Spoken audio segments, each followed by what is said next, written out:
अस्सलाम वालेकुम नाज़रीन, मैं मोहम्मद गुफरान आपका इस्तकबाल करता हूं कौन बनेगा जन्नती के एक और नए एपिसोड में। आपका सवाल है, नापाकी यानी हेज़ या जनाबत की हालत में अज़ान का जवाब देना कैसा है। आपके ऑप्शन है, पहला जायज़ है, दूसरा नाजायज़ है, तीसरा मकरूह है, चौथा हराम है।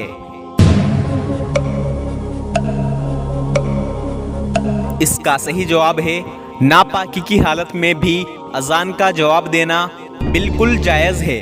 अगर कोई मर्द या औरत नापाकी की हालत में अज़ान का जवाब देना चाहे तो दे सकते हैं, और उसके बाद दुरूद शरीफ पढ़कर अज़ान के बाद की दुआ भी पढ़ सकते हैं, क्योंकि ये सब दुआ है और दुआ कोई भी इंसान किसी भी वक्त किसी भी हालत में कर सकता है, लेकिन दो हालत में नहीं कर सकता।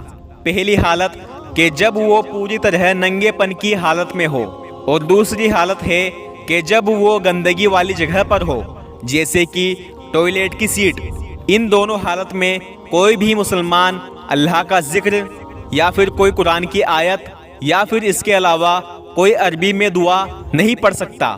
इन दो हालतों के अलावा हर वक्त इंसान अपने रब अल्लाह से दुआ कर सकता है, अल्लाह का जिक्र कर सकता है। लेकिन नापाकी की हालत में कुरान की तिलावत की नियत से कुरान की आयतें नहीं पढ़ सकता, देख कर भी नहीं और ना ही बिना देखे।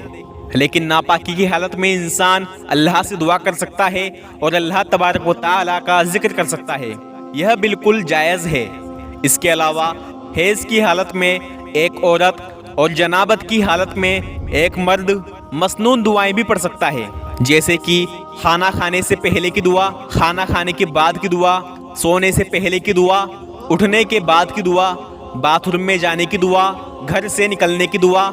यह सब दुआएं एक हेज़ वाली औरत और एक जनाबत वाला शख्स बिल्कुल पढ़ सकता है, और इनका पढ़ना बिल्कुल जायज़ है और मुस्तहब है।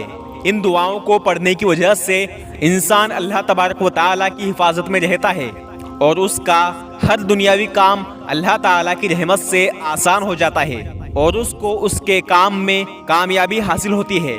लिहाजा हमें चाहिए कि good morning, good afternoon, good evening, good night बोलने से अच्छा है कि हम ऐसी छोटी छोटी दुआएं याद करके इनको पढ़ें, ताकि हमारा हर एक काम अल्लाह ताला की रहमत से और अल्लाह तबारक व तआला की हिफाजत में हो, और इसके साथ साथ हमको सवाब भी मिलता रहे। अल्लाह तबारक व तआला का जिक्र सबसे ऊंचा है।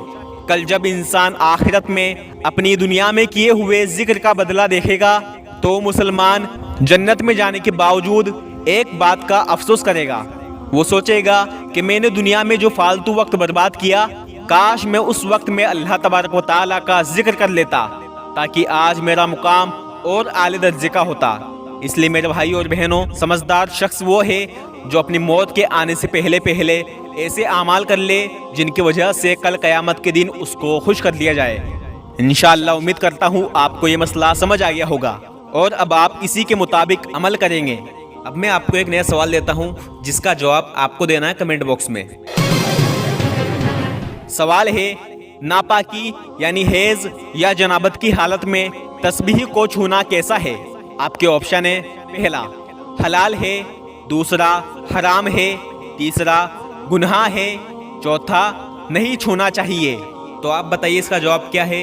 इंशाअल्लाह मैं उम्मीद करता हूँ आप सही जवाब देंगे। आपसे गुजारिश है कि आप इस चैनल को सब्सक्राइब कर लीजिए और बेल आइकन को प्रेस कर दीजिए। मेरा ऐसी वीडियो बनाने का मकसद सिर्फ ये है कि मैं आपको दीन की छोटी छोटी बातें बता सकूं। आपसे गुजारिश है कि इन छोटी छोटी इस्लाम की बातों को अपने दोस्तों के साथ शेयर किया कीजिए, क्योंकि ईमान की बात एक दूसरे को बताना सवाब जारिया है। इसका सवाब आपको मरने के बाद भी मिलता रहेगा। मैं मिलता हूँ आपको अगली वीडियो में इंशाअल्लाह। जिंदा रहा तो अस्सलामु अलैकुम व रहमतुल्लाहि व बरकातुहू।